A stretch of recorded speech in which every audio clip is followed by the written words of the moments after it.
নমস্কার বন্ধুরা। তো বন্ধুরা, কালকে 27 তারিখে আপনাদের দেখিয়েছিলাম যে কিছু কিছু জেলায় কিন্তু আবাস যোজনার যে লিস্ট, সেই লিস্টটা কিন্তু বেরিয়েছে।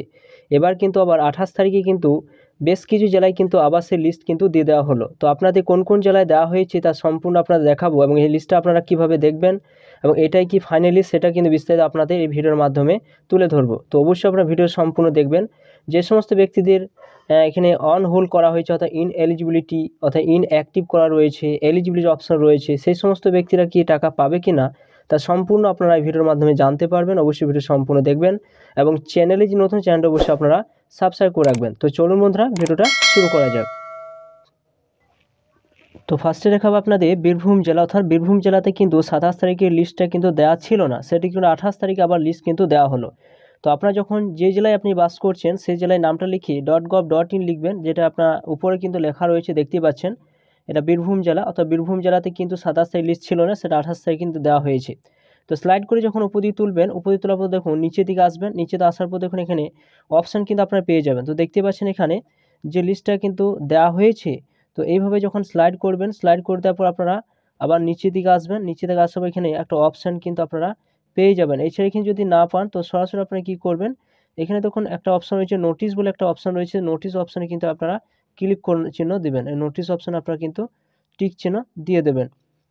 তো নোটিশ অপশানে যখন টিক চিহ্ন দেবেন সরাসরি কিন্তু আপনারা দেখতে পাবেন এখানে কিন্তু সেটা দিয়ে দেওয়া হয়েছে। তো দেখতে পাচ্ছেন এখানে যেটা দেওয়া হয়েছে, যেটা 27 তারিখে কিন্তু দেওয়া ছিল না, সেটি কিন্তু 28 তারিখে এটা দিয়ে দেওয়া হয়েছে। তো এটা আপনারা কীভাবে, এভাবে যদি অপশান আপনাদের থাকে তাহলে কীভাবে আপনারা সেটা ডাউনলোড করবেন। তো ফার্স্টে দেখতে পাবেন এখানে 27/11/2024 থেকে 28/12/2024 অপশান কিন্তু এখানে রয়েছে। তো সেটা না গিয়ে এটা কিন্তু আপনারা কপি করে নেবেন। এটা আপনারা সরাসরি কী করবেন, এটা আপনারা এভাবে টিপে আপনারা কিন্তু কপি করে নেবেন। এভাবে লিখবেন, লেখা হবে দেখুন এখানে অপশান কিন্তু রয়েছে কপি লিঙ্ক টেক্সট। কপি করে আপনারা ক্রোম ব্রাউজারে যাবেন, সেখানে গিয়ে পেস্ট করে দেবেন। যখনই পেস্ট করে দেবেন সরাসরি কিন্তু সেই অপশানে কিন্তু আপনারা চলে যাবেন। অর্থাৎ এখানে সরাসরি দেখতে পাবেন যে এইখানে এরকম একটা অপশান থাকবে, অর্থাৎ বীরভূম জেলায় যতগুলো ব্লক রয়েছে সমস্ত ব্লকের কিন্তু লিস্ট কিন্তু এখানে দিয়ে দেওয়া হয়েছে।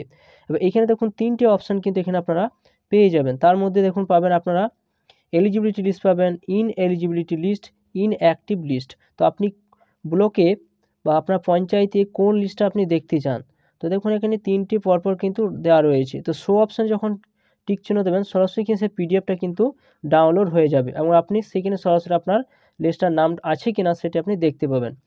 এরপর দেখুন তারপর দেখুন মালদা, অর্থাৎ মালদা লিস্ট কিন্তু 27 তারিখ কিন্তু দেওয়া ছিল না, কিন্তু 28 তারিখে আবার মালদার লিস্টটা কিন্তু দেওয়া হয়েছে। দেখুন এখানে যখন মালদা লিখবেন, লেখার পর এখানে ফার্স্টে দেখুন একটা ওয়েবসাইট রয়েছে, সেই জায়গায় আপনারা টিক চিহ্ন দিয়ে দেবেন। এখানে যখন টিক চিহ্ন দেবেন সরাসরি দেখুন মালদা যে জেলার যে ওয়েবসাইটে রয়েছে সেই ওয়েবসাইটে আপনারা সরাসরি চলে আসবেন। আসার পর দেখুন নিচের দিকে আসার পর এখানে অপশান কিন্তু আপনারা পেয়ে যাবেন। যদি এখানে না পান তো সরাসরি আপনারা কী করবেন, আপনারা সে নোটিশ অপশানে চলে যাবেন। দেখুন এখানে হোয়াটস নিউ অপশান কিন্তু রয়েছে, দেখতে পাচ্ছেন এখানে। তো এখানে দেখুন যে লিস্টটা দেওয়া হয়েছে, এখানে সরাসরি কিন্তু আপনারা ক্লিক চিহ্ন দেবেন, সরাসরি কিন্তু আপনারা সে মালদা যে আবাস যোজনা সেই লিস্টটা কিন্তু আপনারা এখান থেকে দেখতে পাবেন। এখানে কিন্তু আপনারা পাবেন যেগুলো ইনঅ্যাক্টিভ, এলিজিবিলিটি বিভিন্ন অপশান কিন্তু আপনারা এখানে পেয়ে যাবেন। এরপর দেখুন এখানে হুগলি, অর্থাৎ হুগলির যদি আপনার বাসিন্দা হয়ে থাকেন তো হুগলি এখানে অপশানটা এখানে লিখবেন, লেখার পর এখানে টিক চিহ্ন দিয়ে দেবেন। দেওয়ার পর দেখুন Hooghly district government of West Bengal option কিন্তু রয়েছে, তো সেই জায়গায় আপনার টাচ চিহ্ন দেবেন। এখানে যখন টাচ চিহ্ন দেবেন সরাসরি কিন্তু হুগলি ডিস্ট্রিক্টের যে সমস্ত বাসিন্দারা রয়েছেন এবং তাদের এখানে আপনারা সেই লিস্টটা কিন্তু আপনারা দেখতে পাবেন। তো দেখতে পাবেন স্লাইড করে করে আপনারা সরাবেন, সরানোর পর দেখতে পাবেন যে আপনাদের এখানে লিস্টটা দেওয়া হয়েছে কিনা। তো স্লাইড করে করে আপনারা দেখবেন যে এখানে দেওয়া হয়েছে কিনা।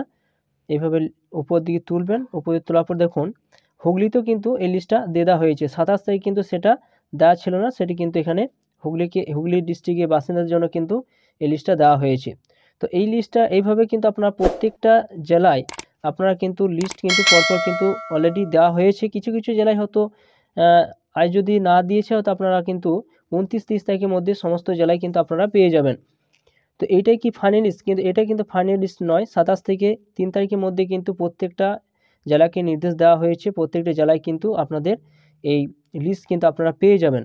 এরপর আপনাদের এই লিস্টের মধ্যে যে সমস্ত ব্যক্তিরা যোগ্য না অযোগ্য না ইনঅ্যাক্টিভ হয়ে গিয়েছে এবং তার কিন্তু সরাসরি ব্লকে গিয়ে কমপ্লেন বক্সে কিন্তু কমপ্লেন করে আসতে পারবেন। এরপর কিন্তু আপনাদের সেই কমপ্লেন অনুযায়ী কিন্তু আবার কিন্তু বাড়ি বাড়ি কিন্তু সার্ভে শুরু হবে। এরপর কিন্তু আপনাদের 5 তারিখে হবে গ্রাম সভায় অনুমোদন দেওয়া হবে। এরপর আপনাদের 9 তারিখে কিন্তু ব্লক লেভেল অনুমোদন। এরপর আপনার 11 তারিখে কিন্তু আপনার চলে যাবে ডিস্ট্রিক্ট লেভেল অনুমোদন। এরপর আপনাদের 12 বা 13 তারিখে কিন্তু 14 তারিখে কিন্তু ভেরিফাই শুরু হবে। এরপর আপনার 15 তারিখ কিন্তু আপনাদের ব্যাঙ্ক অ্যাকাউন্টে প্রথম কিস্তি টাকা কিন্তু সেন্ড করে দেওয়া হবে। তো বন্ধুরা, অবশ্যই আপনারা ভিডিও সম্পূর্ণ দেখলেন এবং চ্যানেলে যদি নতুন হয়ে থাকেন চ্যানেলটা অবশ্যই সাবস্ক্রাইব করে রাখুন। পাশে থাকা বেল আইকনটি অবশ্যই আপনারা প্রেস করে রাখবেন।